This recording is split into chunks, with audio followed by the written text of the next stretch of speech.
అందరికీ నమస్కారం. మీరు లేకపోతే నేను లేను ఈరోజు. ఎందుకంటే మీరు చాలా నాకు హెల్ప్ చేశారు. నేను ఆ రోజు మా అబ్బాయికి క్యాన్సర్ అని నేను మీకు ఇట్లా ప్రెస్ మీట్ పెట్టాను. చాలామంది హెల్ప్ చేశారు. మీకందరికీ చాలా కృతజ్ఞతలండి. ఈరోజు నేను అపోలో క్యాన్సర్ హాస్పిటల్‌లో ఉన్నాను. అక్కడి నుంచి ఇక్కడికి రావడానికి కారణం ఏమిటంటే, మా అబ్బాయికి ఇప్పుడు బోన్ మ్యారో ట్రాన్స్‌ప్లాంటేషన్ కంప్లీట్ అయిందనే మీకు చెప్పడానికి ప్రెస్ మీట్ పెట్టి అందరికీ థాంక్స్ చెప్పడానికే నేనొచ్చాను ఇక్కడికి. ఇంకొద్దిగా హెల్ప్ కావాలి. అందుకనే నేనిక్కడికొచ్చాను. ఏంటంటే ఇప్పుడు ఆ రోజు ఏం జరిగిందంటే ఇక్కడ నేను ప్రెస్ మీట్ పెట్టేసి నేను బెంగుళూరుకెళ్ళేసాను. నాకేం తెలీదు అప్పుడు మా అబ్బాయి సిట్యుయేషన్ బాలేదు. ఇక్కడ ప్రెస్ మీట్ పెట్టేసిన తర్వాత మళ్ళీ ఇక్కడ వీడియో మీ అందరూ సపోర్ట్ చేయడం వల్ల ఎన్టీఆర్ సార్ కాల్ చేయమని చెప్పేసి వెళ్లారు అక్కడికి. ఇక్కడ కృష్ణ యాదవ్ సార్ చెప్పారనమాట. వచ్చారు అక్కడికి బెంగుళూరుకి. వచ్చి అక్కడ వీడియో తీసుకున్నారు మళ్ళీ. అక్కడ చాలామంది మేము హెల్ప్ చేస్తాము అని చెప్పేసి ఆ రోజు వీడియోలో అంతా మాట్లాడారు. మాట్లాడేసిన తర్వాత నేను ఇంకా వెయిట్ చేశాను. మా అబ్బాయికి అప్పటికే 70% బ్లాస్టర్ అయిపోయింది. ఇంకా నేను 3 డేస్ వెయిట్ చేశాను ఎవరైనా హెల్ప్ చేస్తారేమో అని చెప్పేసి. ఇంకా అప్పటికి నాకు ఏ కాల్స్ రాలేదు. సరే ఇంక నేను ఏం చేయాలో తెలియదుగా నాకు వీడియోలు చూసి విద్యాసాగర్ సార్ కాల్ చేశారు. విద్యాసాగర్ కాల్ చేసి అమ్మ నేను మీకు హెల్ప్ చేస్తాను, మీరు ఫస్ట్ గవర్నమెంట్ దగ్గరికి వెళ్ళండి అని చెప్పేసి గవర్నమెంట్ దగ్గరికి వెళ్ళాను. అప్పుడు రామ్ ప్రసాద్ రెడ్డి సార్ మినిస్టర్ అనమాట. అప్పటికప్పుడు నాకు 3 డేస్ నేను వెయిట్ చేసిన తర్వాత ఎవరైనా హెల్ప్ చేస్తారేమో అని చెప్పేసి నేను వెయిట్ చేసిన తర్వాత కానీ మళ్ళీ 3 డేస్ ఎందుకు వెయిట్ చేశానంటే నా దగ్గర ఏం సపోర్ట్ లేదు, నేను ఎలా వెళ్ళాలి వేరే హాస్పిటల్కి అని చెప్పేసి నేను ఉన్నాను. ఉండిన తర్వాత మళ్ళీ ఏం జరిగిందంటే అంతవరకు ఏ కాల్స్ రాలేదు. ఆ రోజు ఎన్టీఆర్ సార్ వీడియో కాల్ మాట్లాడిన తర్వాత అందరూ వచ్చారు. ఒక ముగ్గురు మేము హెల్ప్ చేస్తాము అనేసి. మళ్ళీ 3 డేస్ వరకు ఏం రాలేదు కాల్స్. తర్వాత మళ్ళా విద్యాసాగర్ సారు నన్ను కాల్ చేసేసి నువ్వు ఫస్ట్ అక్కడ గవర్నమెంట్ దగ్గరికి వెళ్ళండి అని చెప్పారు. మళ్ళీ నేను గవర్నమెంట్ దగ్గరికి వెళ్ళేసి రాంప్రసాద్ రెడ్డి సార్ దగ్గరికి వెళ్ళేసి అక్కడ మాట్లాడి అప్పటికప్పుడు నేను నైట్లో వెళ్ళాను 8:30కి. 8:30కి వెళ్తే అప్పుడు అక్కడ ఆఫీస్ వాళ్ళు ఏం చెప్పారంటే, ఏంటమ్మా మీరు ఈ టైంలో వచ్చారు అని చెప్పేసి, సార్ మా అబ్బాయి కండిషన్ చాలా సీరియస్గా ఉంది, హాస్పిటల్ వాళ్ళు మీరు వెళ్ళిపోండి అని చెప్తున్నారు అని చెప్పేసి చెప్పాను. ఓకే అని చెప్పి అక్కడ వాళ్ళు కానీ మీరు తిన్నారా లేదా, ఏంటి మీరు ఇట్లా వచ్చేసారా అని చెప్పేసి అక్కడ నాకు ఒక భోజనం ఇచ్చి అక్కడ నీళ్ళు తాగమ్మా నీకేం కాదు, మీ అబ్బాయికి ఏం కాదు, మేము ఉన్నామని చెప్పేసి మళ్ళీ అప్పటికప్పుడే లెటర్ టైప్ చేసేసి మళ్ళీ మార్నింగ్ సీఎంఆర్ఎఫ్ దగ్గరికి పోయేసి నేను మళ్ళీ సచివాలయం దగ్గరికి వెళ్ళాను. అక్కడికి వెళ్తే నేను సీఎంఆర్ఎఫ్ వాళ్ళతో మాట్లాడి అక్కడ వాళ్ళు 11 lakhs ఫస్ట్ ఈ 11 lakhs తీసుకునేసి మీ అబ్బాయిని వేరే హాస్పిటల్లో జాయిన్ చేయించండి అని చెప్పారు. Already LOC Apollo cancer hospital Teynampet Nandanam అనమాట చెన్నైలో. అక్కడ తీసుకున్నాము ఎల్ఓసి. మళ్ళీ అక్కడి నుంచి తీసుకొని వచ్చేసి ఇక్కడ ఇచ్చామన్నమాట. ఇచ్చేసి అప్పుడు ఫస్ట్ జాయిన్ చేయించేస్తాం చెన్నై అపోలో హాస్పిటల్లో. అప్పుడు వాళ్ళు నాకు 10 lakhs డిపాజిట్ చేయాలా, బిఎంటీ కదా అని చెప్పారు. నేను వాళ్ళని అడిగాను అనమాట, సార్ నా దగ్గర ఇప్పుడు 10 lakhs అర్జెంటుగా నాకు లేదు సార్ నా దగ్గర, నేను కావాల్సంటే మీరు నాకు చెక్ ఇవ్వండి అని చెప్పారు. ఓకే నాకు 2 days టైం ఇవ్వండి, ఫస్ట్ అడ్మిషన్ తీసుకోండి సార్ అని చెప్పేసి నేను చాలా వాళ్ళని బ్రతిమలాడాను. సరే అని చెప్పేసి వాళ్ళు అడ్మిషన్ తీసుకున్న తర్వాత నెక్స్ట్ జాయిన్ చేయించారు. ఈ జాయిన్ చేయించడం వల్ల మీ అందరి సపోర్ట్ అనమాట. అది నాకు ఎన్టీఆర్ సార్తో Krishna Yadav sir, next Vidyasagar sir, minister sir, next అందరూ నాకు ఫోన్పే చేశారు. చాలా మంది నాకు తెలియదు కానీ నాకు తెలిసిన వాళ్ళ పేర్లు చెప్పాను. టీటీడీ వాళ్ళు నాకు చాలా సపోర్ట్ చేశారు. మా హస్బెండ్ టీటీడీలో కాంట్రాక్ట్ బేసిక్ మీద డ్రైవర్గా వర్క్ చేస్తాడు. అప్పుడు వాళ్ళ టీటీడీ ఎంప్లాయీస్ అందరూ చాలా సపోర్ట్ చేశారు. నేను అక్కడ జాయిన్ అయిన తర్వాత మళ్ళీ టీటీడీ వాళ్ళకి లెటర్ పెట్టాను అనమాట. ఈ 11 lakhs సరిపోదని చెప్పేసి. సరిపోకపోతే సార్ ఈ 11 lakhs సరిపోదు, 40 lakhs ఇచ్చారు సార్ వాళ్ళు అని చెప్పేసి. తర్వాత వాళ్ళు టీటీడీ వాళ్ళు ఓకే అని చెప్పేసి ఇచ్చారనమాట అమౌంట్. అందరికీ చాలా కృతజ్ఞతలండి. మీరందరూ లేకపోతే నేను లేను ఈరోజు. ఆ అబ్బాయి హెల్త్ కండిషన్ చాలా బాగుంది. బోన్ మ్యారో ట్రాన్స్ప్లాంటేషన్ కంప్లీట్ అయింది. ఇప్పుడు మీ అందరి సపోర్ట్ వల్ల ఇప్పుడు హాస్పిటల్లో ఏం జరిగిందంటే 20 lakhs అనేది కావాలి. ఆ 20 lakhs అంటే ఇంకా 20 lakhs కడితేనే మేము ఇస్తామని చెప్తున్నారు. ఎందుకంటే చాలా హై అమౌంట్ అండి. ఈరోజు బిల్లు నేను చూశాను. నిన్నటికి నేను నైటే వచ్చాను. ఈరోజు నిన్న బిల్ వచ్చి 77 lakhs అయింది.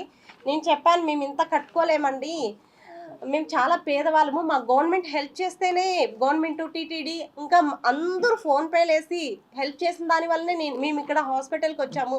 నేను అంత కట్టుకోలేను అని చెప్పి వాళ్ళకి చెప్పాను. చెప్తే అట్‌లీస్ట్ మీరు 20 లాక్స్ అన్నా కట్టండి అని చెప్పారు. మేడం మేము అది గాని కట్టలేము అని చెప్తే, లేదండి మీ అబ్బాయి సివియర్ కండిషన్ నుంచి అంటే 90% బ్లాస్టర్ అయినప్పటి నుంచి మేము ఇప్పుడు క్యాన్సర్ లేకన్నా ఏం లేకన్నా వాళ్ళ ఫాదర్ సెల్స్ ఎక్కించి ఇంత చేశాం కదా, అట్లీస్ట్ ఏదైనా 20 లాక్స్ మీరు ఇవ్వండి, లేకపోతే మేము డిశ్చార్జ్ ఇవ్వము అని చెప్పారు. ఇప్పుడు 10 డేస్ అటు నుంచి మెడిసిన్స్ మేమే వాళ్ళ మెడిసిన్స్ అంతా ఆఫ్ చేసేస్తారు. ఎవ్రీడే బ్లడ్ బ్లడ్ ప్లేట్లెట్స్ ఎక్కించాలి. ప్లేట్లెట్స్ వచ్చి 12,000 అవుతుంది, బ్లడ్ వచ్చి 8,000 అనమాట. ఇప్పటికి 64 యూనిట్స్ ఎక్కించాము. బట్ అక్కడ బ్లడ్ కావాలంటే మనం ఏం చేయాలంటే డోనర్స్ అనేవి వెతుక్కోవాలి. అక్కడ నాకు చెన్నైలో ఎవరు తెలీదు, లాంగ్వేజ్ ప్రాబ్లం అనమాట. అప్పుడు ఏం చేశానంటే నాకు తెలీదు, అక్కడ బ్లడ్ డి బ్లాక్ అనేది ఒకటి ఉంటుంది. అక్కడికి వెళ్ళేసిన తర్వాత అక్కడ చాలామంది బ్లడ్ ఇవ్వడానికి వస్తూ ఉంటారు. వచ్చినప్పుడు నాకు అంటే ఇంగ్లీష్ వచ్చు కాబట్టి ఇంగ్లీష్లో వాళ్ళతో మాట్లాడి, ప్లీజ్ అండి మా అబ్బాయికి ఇలా ఉంది, ఇక్కడ వీళ్ళు బ్లడ్ ఇవ్వని అంటున్నారు, అమౌంట్ పెట్టుకున్నా కానీ మీరు ఎవరైనా హెల్ప్ చేయండి అని అంటే ఒకరిని నేను అడుక్కుంటాను, ప్లీజ్ అండి హెల్ప్ చేయండి మా అబ్బాయికి ఇలా క్యాన్సర్ వచ్చింది, ఇక్కడ ఏ బ్లాక్లో ఉన్నాము అని చెప్పేసి. తర్వాత వాళ్ళు ఇంకొకరికి అట్లా చాలామంది హెల్ప్ చేశారు. ఇప్పుడు 64 యూనిట్స్ అలాగే నాకు హెల్ప్ చేశారనమాట చెన్నైలో, ఒకరినొకరు అట్లా చేసి. నెక్స్ట్ ప్లేట్లెట్స్ ఇవంతా వాళ్ళు హెల్ప్ చేశారు. అంటే మళ్ళీ నెక్స్ట్ సాయిరామ్ ట్రస్ట్ వాళ్ళకి కానీ థ్యాంక్స్ అండి, ఎందుకంటే బ్లడ్ వాళ్ళు డొనేషన్ చేశారు. నెక్స్ట్ సాయిరామ్ ట్రస్ట్, ఇంకా ఎన్జిఓస్ అనమాట.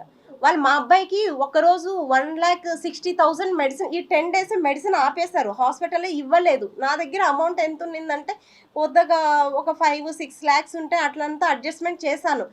వాళ్ళు మెడిసిన్ ఇవ్వలేదు కాబట్టి. నెక్స్ట్ ఎన్జిఓస్ వాళ్ళు ఏం చేశారంటే అంటే ఒక రోజుకి ఒకరు ఎన్జిఓస్ ఇస్తారనమాట. ఆ అబ్బాయికి మెడిసిన్ ఆపకూడదు అని చెప్పేసి ఆ మెడిసిన్స్ అంటే అవి తెచ్చిస్తారు మనకి. ఒక రోజుకి బిల్లుకి మేము పే చేస్తాము ఆ అబ్బాయికి అని చెప్పేసి అంటే హై అమౌంట్ ఇవన్నీ వాళ్ళు ఇచ్చారు. ఒకరోజు 3 డేస్ ఎన్జిఓస్ ఇచ్చారనమాట మాకు. నెక్స్ట్ నేను కొనుక్కున్నాను అనమాట బ్లడ్ ప్లేట్లెట్స్. ఇప్పుడు 10 డేస్ అటు నుంచి వాళ్ళు మెడిసిన్ ఆపేశారు కాబట్టి అన్నీ నేనే కొనుక్కుంటానా, నేనే చేస్తున్నా. ప్లీజ్ అండి ఇంత హెల్ప్ చేశారు కదా, ఈ ఒక్క సహాయం చేయండి. 20 లాక్స్ కడితేనే డిశ్చార్జ్ ఇస్తామంటున్నారు, ఇది ఏదైనా చేయండి. ఇప్పుడు ఏంటంటే ఈ నోట్స్లు ఏంటంటే మా అబ్బాయి చాలా ఎన్టీఆర్ ఫ్యాన్ అనమాట. 2 ఇయర్స్ ఇంటర్ ఫస్ట్ ఇయర్ నుంచి దీంట్లో అన్ని సాంగ్స్, డైలాగ్స్, స్టోరీసే ఉంటాయన్నమాట. ఆ ఎన్టీఆర్ మీద పిచ్చితో వాడు ఎంతసేపు ఎవరితో మాట్లాడేవాడు కాదు, ఎంతసేపు ఇవే చేసేవాడు అనమాట. ఏంటి స్టోరీస్, ఈ బుక్స్ అన్నీ చూడండి, ఇవన్నీ సాంగ్సే, ఇవన్నీ డైలాగ్స్, ఇవంతా స్టోరీ, నేను ఒక సినిమా తీయాలి ఇలా ఉండేవాడు.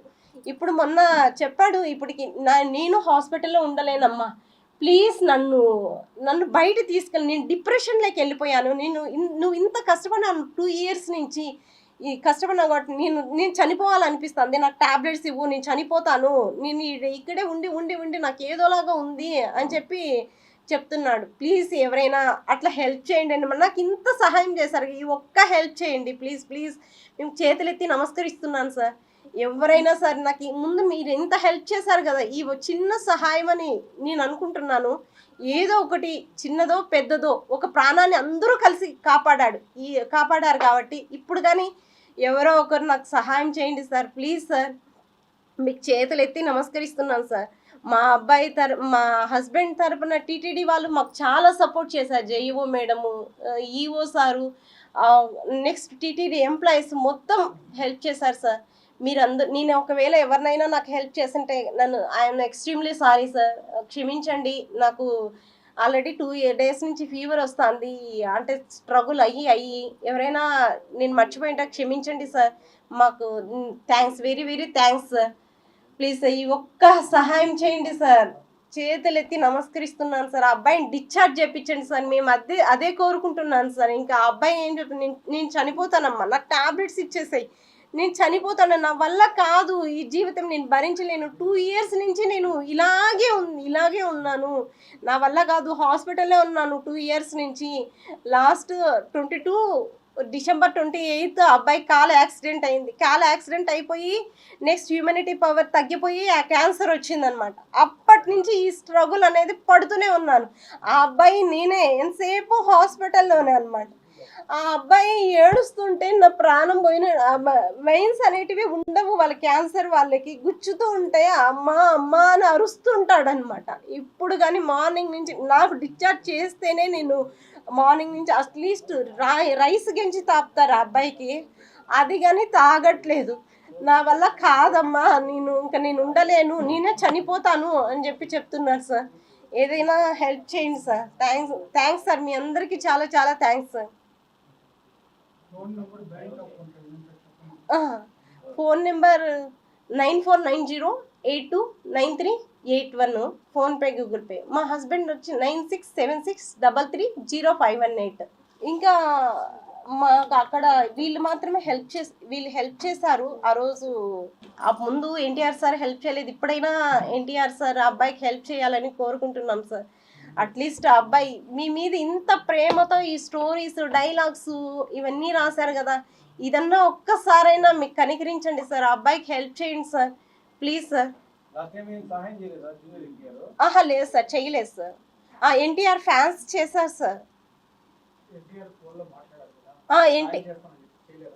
లేదు సార్, చేయలేదు సార్. ఎన్టీఆర్ ఫ్యాన్స్ వాళ్ళ ద్వారా మాకు 2 lakhs వచ్చింది సార్. 2,50,000 దాకా వచ్చింది సార్ మాకు. ఏం చెప్పారంటే అక్కడ మేము చూసుకుంటానమ్మా, నేను చూసుకుంటాను అని చెప్పారు సార్. ఎన్టీఆర్ సార్ నాతో వీడియో కాల్ మాట్లాడిన తర్వాత నేను చూసుకుంటాను అని, నేను చేస్తాను అని చెప్పారు సార్.